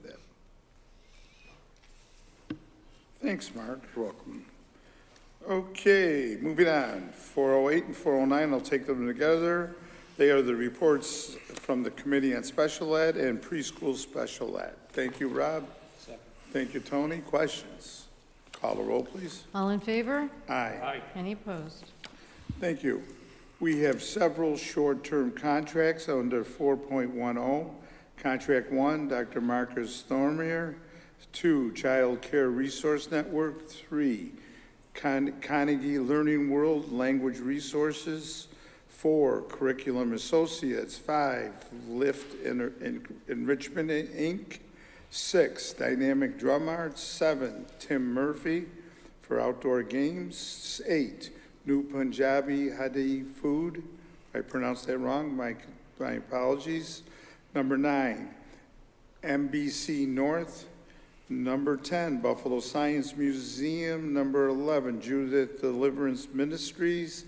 12, Step Up Writing Program. And 13, Christ Redemption Tabernacle Community Service Schools. I have a motion by Mr. Kinsemi and a second by Mr. Bilson. Questions? Call the roll, please. Mr. Bilson? Yes. Mr. Kinsemi? Yes. Mrs. Dunn? Yes. Mr. Pareto? Yes. Mr. Velardo? Yes. Mr. Petrosi? Yes, thank you. 411, Head Start and Early Head Start reports, as we get every month. Thank you, Mr. Bilson. Mr. Velardo, any questions? Call the roll, please. All in favor? Aye. Any opposed? Thank you. We do not have any unfinished business. Moving on to new business. 601 and 602, they are acceptance of funds. I will take them together. 601 is for the Indian Education Grant, and number 2 is the Teacher Residency Grant. I don't know who that was. Okay, Rob, for motion, second by Mr. Kinsemi. Questions? Call the roll, please. Mr. Bilson? Yes. Mr. Kinsemi? Mrs. Dunn? Mr. Pareto? Yes. Mr. Velardo? Yes. Mr. Petrosi? Yes, thank you. We will take 603, enrollment projections for 24. Rob, Nick, questions? I do have a question. Mark, we're flat? Is Yeah. that the question? Yeah, really flat. I mean, a difference of 20 students. Okay. Yeah, We've been pretty flat. For the We have last- been pretty flat for a lot of years. Well, I guess it's better than decline. Better than decline. How many students do we have attending schools out of our district? Oh, when we add up all of them, oh, Becky, do you have a charter, 1,000? District placement, Yeah, 1,000. say, I don't want to throw a number. 1,000 too high? Definitely over 500, Well, 1,000. 1,000. There's 554, 545 that go to out-of-district placements, and there's 350 charter, 900. Does that include the private school, like Yes, yes, yeah. So, yeah, it's about 1,000, I mean, give or take, yeah. We have about, again, this is a round number, about 7,000 with us. That's what we staffed off of, about 7,000. And we did pretty well. I don't think we'll need, we'll need to see who shows up on Thursday, but I think for the most part, we're right within all class sizes, Maria. Right now, we're on the edge of the couple. We're on the edge with a couple, you know, but We're right where we need to be. yeah, some are right at class size, maybe one over, but we'll see who shows up. But I think we're right on the edge. Yeah, there's about 1,000, there's about 8,000 students all total, 8,100 that should be with us. You know, that's how many kids there are. But they, as you say, they go to parochial. Charter takes 315, give or take. It has a little bit, just a little bit, Mr. Velardo. Yeah, I've seen it at 327, 330. It's dropped about 20, 25 kids. Thanks. Any other? Okay, I'm sorry. Everybody's good? All Okay, in Judy. favor? All in favor? Aye. Any opposed? Thank you. Thank you, Judy. 604, delegate to the State School Boards Association. I think we better table it. Motion to table, gentlemen. Thank you, Nick. Second, Rob. Call the roll, please. All in favor? Aye. Any opposed? Thank you. Thank you, Tabled. Judy. 605 is approval of Morgan Stanley as an additional official bank depository. Thanks, Rob. Second, Nick. Questions? Call the roll, please. Mr. Bilson? Mr. Kinsemi? Mrs. Dunn? Mr. Pareto? Yes. Mr. Velardo? Mr. Petrosi? Yes. Thank you very much. 606 is the District Comprehensive Improvement Plan and School Comprehensive Education Plan. Bilson and Jimmy. Jimmy was the second. Any questions? Call the roll, please. All in favor? Aye. Any opposed? Okay, thank you. 607 and 624 are various contracts. 07 is PLC Associates. 608 is PLC Associates again, with 609 being Wilson Language Training Corporation. 6.10, Pride Healthcare Staffing. 6.11, Speech Therapy Services that we are providing for Niagara County. 6.12, Megan Bruner, and that's for on-site music therapy. 6.13 is Aero Car and Limo Services. 6.14, Mental Health Association of Western New York. 6.15 is 6.15 is Melinda Sign, with 6.16 Community Missions, with 6.17 Ron Cunningham. 618 is Because I Tried Enterprises, with 6.19 Native Language Services, 6.20 Niagara County Community College, 6.21 Niagara University for Early College High School Programming, 6.22 Booker College Planning with 6.23 belonging to Hogle, and 6.24 Niagara Community Center. I have a motion and I have a second. Tony, do I have any questions? Please call the roll. Mr. Bilson? Yes. Mr. Kinsemi? Yes. Mrs. Dunn? Mr. Pareto? Yes. Mr. Velardo? Yes. Mr. Petrosi? Yes. Thank you very much. 6.25 is for the paving work at 24th Street, De Francisco Center, moved by Mr. Bilson, second by Mr. Pareto. Any questions? Call the roll, please. Mr. Bilson? Yes. Mr. Kinsemi? Yes. Mrs. Dunn? Mr. Pareto? Yes. Mr. Velardo? Yes. Mr. Petrosi? Yes. Thank you very much. 6.26 is the approval of the addendum, the amended contract for Buffalo Construction Consultants for the American Rescue Plan, as Mr. Laurie explained.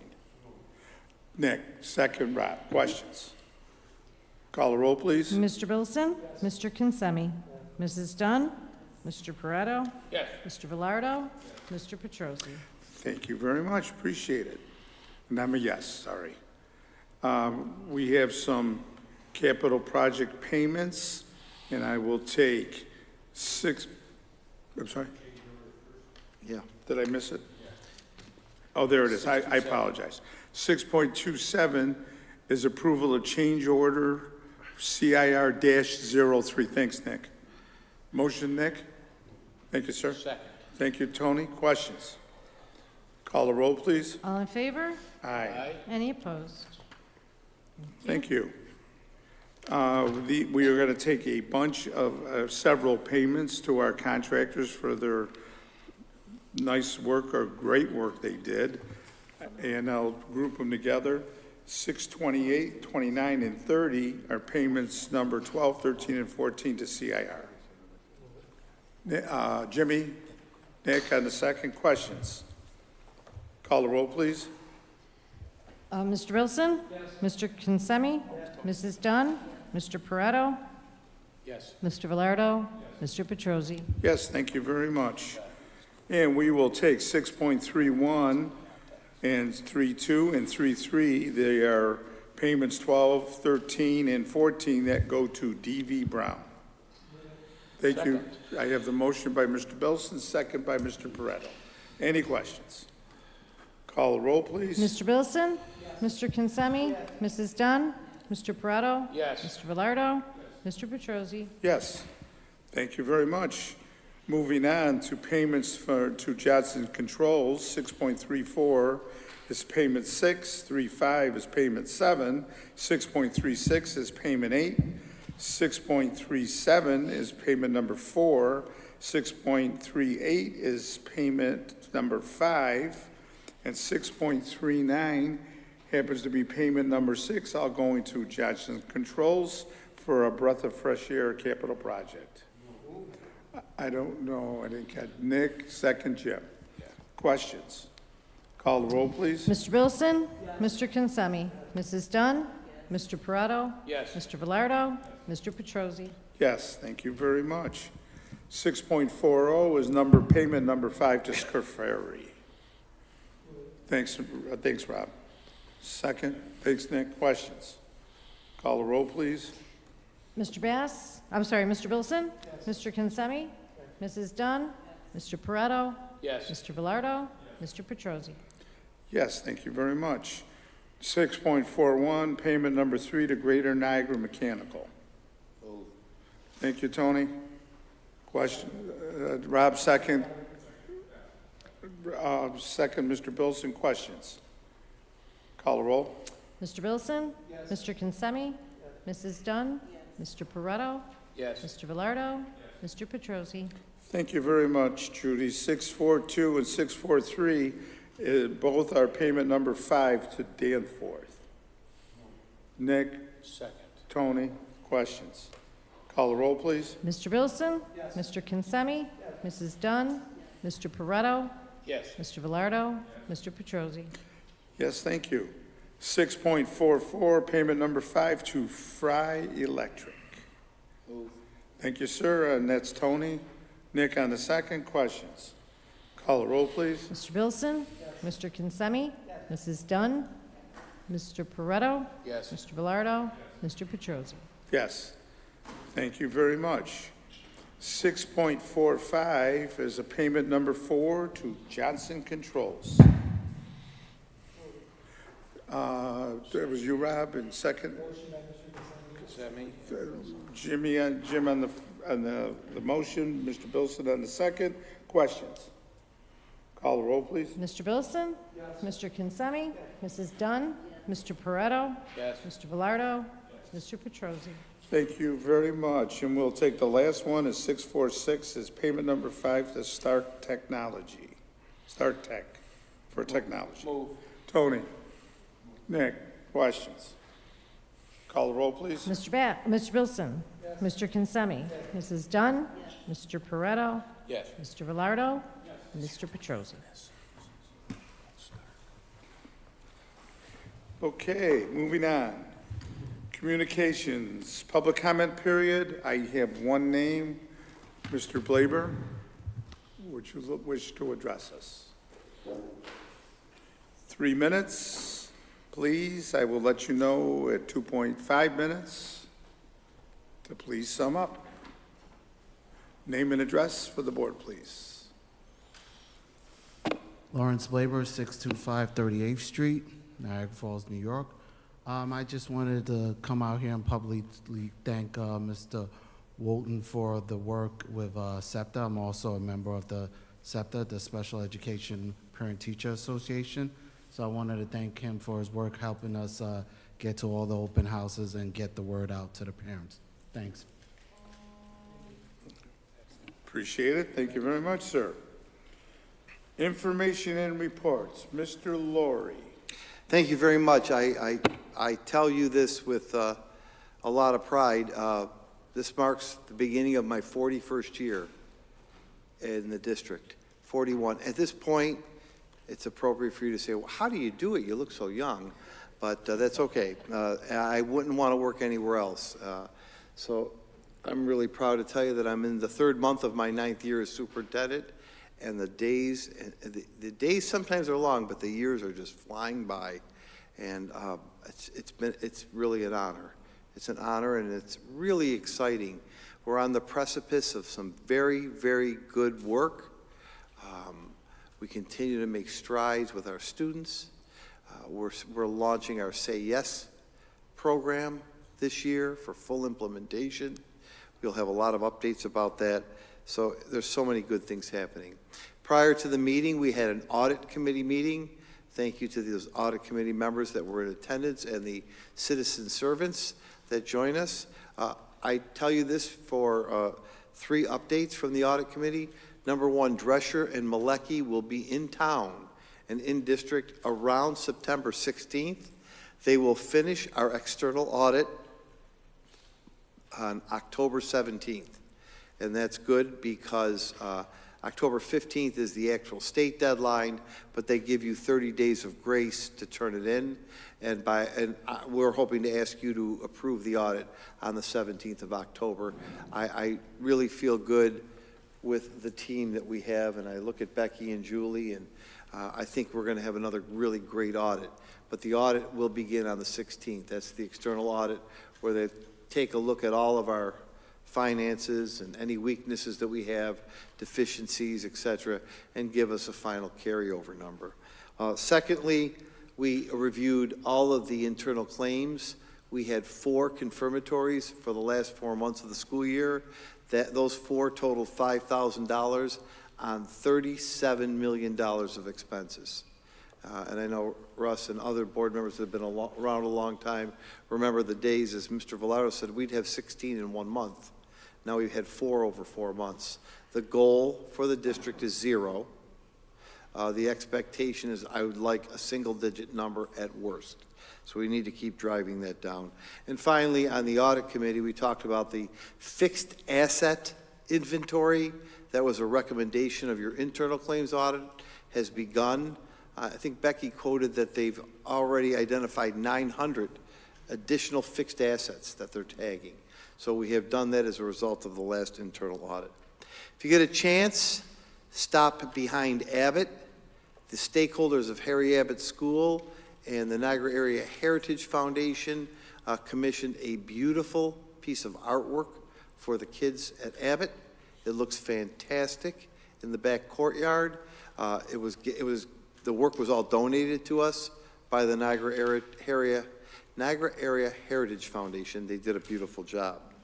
September 3rd, it is another staff development day for everyone, but there is a special event occurring beginning at 1:30 and going till 7 o'clock at night at Niagara Falls High School, the gym. The American Heart Association and the Buffalo Bills will be on hand to teach all of our student athletes in the fall sports, all of the Nicoletti football players, and anyone who wants to come in the gym, hands-free CPR. And I would strongly encourage everyone to get trained in hands-free CPR. It could save a life. And I know I plan on going through it. It's going to be about 10 or 15 minutes. We're making sure that all of our student athletes go through it, and eventually we'll have the whole student body do it. But we're gonna get all of our teams in there first, then open it up to the community, and then they're gonna go to Nicoletti Field and work with the little students. I know that a Bills player or two will be there. I wouldn't count on Josh Allen, but somebody will be there from the Bills representing them, and they have purchased the drawstring bags for our kids. All of our athletes will get a bag that they like to carry around, and I'm glad we're participating. I thank the American Heart Association, and I thank the Buffalo Bills. It is school time, so I'm going to say it everywhere and every time. Do not pass school buses. Watch your speed. Everyone, watch your speed. Do not ever pass a school bus. Congratulations to all of the new staff. It was wonderful to see the new staff on Tuesday at Niagara Falls High School. As Maria mentioned, Maria, Rick, and the team put together a great orientation. We continue their training the next couple of days. I want to thank the class of 1959. They had their 65th reunion recently. Elaine Migliazzo Navarro wrote a check to Niagara Falls High School to use from the class for whatever kids need. And that was from the class of 1959, their 65th reunion. And the class of 2004 had their 20th reunion. They wrote a check as well for the kids at Niagara Falls High School to use for whatever they need. Lana Perlman was in charge of that, and we allowed Mrs. Villardo to take those checks and put them to good use. But thank you, class of 1959, and thank you, class of 2004. I want to acknowledge your generosity to Niagara Falls High School. Mr. Villardo and I both were talking. 25 years, Niagara Falls High School.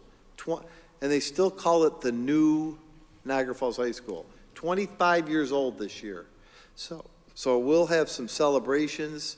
We'll have some events. We'll do some things around sports. And our media production team over there, Mr. Strangio, has already put together a couple of documentary videos. It'll be a lot of fun. Do you know that we had a third grade student at 79th Street publish a book over the summer? Nakia Johnson, 8 years old, third grade at 79th Street. She published a book. It's for sale on Amazon. We are going to buy a book for everyone in her class so that she can distribute the books to her third grade class, and I think she should autograph them too. Her book is Make Your Dreams Come True. What a great title, and congratulations, Nakia. On September 26th, we'll have our August graduates. I'm looking at Mr. Ventry. We think that we'll have between 6 and 8. Is that correct? 6 and 8 graduates. There was the potential for 12. I'm hoping that number is 8. Of course, that counts in our graduation cohort for the year, so we look forward to seeing them. I talked about our launching Say Yes Niagara Falls. I was on NPR, National Public Radio, this morning, and they were very interested in our expansion, so we're super excited about that. This morning at 11 o'clock, Mr. Wooten made mention of this, but I wanted to just tell you, they kicked off officially the Family Resource Support Center. And Mrs. Dunn, you always talk about this, or I know you always make comment about how much we have to offer our kids and our families. But I wrote down everything the Family Support Center is going to do. Listen to this. It's housed at Bond, but it services all of our schools. Listen to the resources they have. They have food pantries, clothing pantries, household items and furniture, emergency housing ability to link people, hygiene supplies, counseling, case management, the Department of Social Services, substance abuse counseling, mental health agencies, family support services. Our focus on families is there, parenting education. They're the hub of our McKinney Vento closets. They can help you provide health insurance information through the navigators, and they work with Best Self. That all comes from our social workers and our Family Support Center. It was a really nice event this morning. The Gazette covered it and 2 news stations did. Jamie Schmidt and Kevin Burgess did a really good job. And what I will tell you about all those services, they're good for all of the district, and they are tracking every single request they get. So at some point, we'll give you a report about how frequently what was used. It is a wonderful family support resource center, and I'm really, really proud of that. Stan did a great job leading us through the program today. And again, I'd like to congratulate and thank Rick and Tom Fisher back when that grant was written. They were the ones that pulled that grant in. So thank you very much for doing that. And of course, that's a federal grant that pays for all of that. Mr. Laurie? Pardon me? Can you tell people how to get in touch with people there? Yes, we will. I'll put that on one of my calls. I don't have the number right now off the top of my head, but I will put it on one of my auto calls because it's housed at Bond in a very needy area, but it services all 10 schools. It's just housed there. They want to be mobile. They're going to be they are mobile, right? They're a mobile team. So I will put that out frequently, and I hope the Gazette, who covered it, will include that. We had conversation, Mr. Bilson, Maria, about nurses. I want to thank our school nurses. It's amazing. We had a chance to meet with them this week. The amount of service a school nurse does is like a miniature emergency room sometime in our schools. They work really hard, and we are in need of nurses. It is probably the staffing area that we are most in need of. Of course, as Maria pointed out, we needed 2 or 3 teachers. We're ready to open school, but the nurses do a lot of work, very exhausting work, and I wanted to thank our nurses for everything that they do. We are all indebted to organized labor. You approved, thankfully, about 20 capital project initiatives paying contractors that are union laborers, union electricians, et cetera. They do great work. We work with 6 excellent labor unions in our district, unions that are able to come to the table and creatively solve problems in a collective spirit of making the district better. So as we approach Monday, which is Labor Day, I want to thank the labor unions across the board, from our construction and building trades who work for us to our 6 labor unions in the district for all that they do. Happy Labor Day to you. Thank you for your work. Stay safe, stay well, stay healthy. This district would not operate without you, and we have come to a really good place of working relationship in all those regards. So I say thank you. Welcome back, welcome back, welcome back to 7,000 plus students. We will get going in earnest next Thursday. Thank you. Thank you, Mark. Well, welcome back. Would you like to sing a verse? Did I? The dreams, take it out. I kind of think I'm sitting next to Epstein right here, or is it, oh, sorry, or Vinnie Barbarino. Vinnie? I used to like that show, Rob, too. I liked it, huh? I liked it. Comments from my colleagues? Hook up the antenna to the toaster, you can pick it up on like channel 2-2. Thank you, Vinnie Barbarino. Just in case you missed that shit. Rob, I just have one comment. You're up I first, want to Rob. thank Mr. Velardo, Mr. Laurie, and anybody involved in regards to these new protection for the helmets for our students. It's that time of year, and I just read really just a sad article about a 13-year-old young middle school player that passed away. And his father is pushing for these helmets to be used in their district. And then, just as you go down that rabbit hole, there was a 16-year-old that passed away due to a helmet hit that played. So as we get into football season, thankful to Nick, I believe, who brought it to us, and Mark for implementing that. I hope we're using them. I'm not aware. We are. Yeah. But that was just, I couldn't believe that story when I read it, and I was just thankful that we do that in the district, so. Yeah. I think we're going to be one of the leaders in having them for all of our practices, and I think eventually we're going to go to wearing them during the games.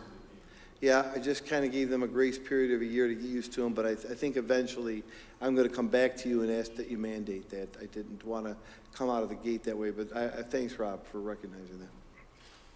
Thanks, Rob. Nick? I just want to welcome everyone back, and I'm looking forward to a very productive year from our students and from our staff. And have a good Labor Day. Thank you, sir. Jim? It's nice to be back, and Maria and Mark and your whole staff, thank you for working so diligently and securing some of the best teachers we'll have in Niagara Falls. It's a good thing to know that Niagara Falls is still one of the leaders in making sure that all of us live together and share together and think about our kids first. Thank you, Jimmy. I'll turn to this side. Anyone on the back row, front row, over there? Anybody? Anybody? Clara, you're up. Nothing? Tony?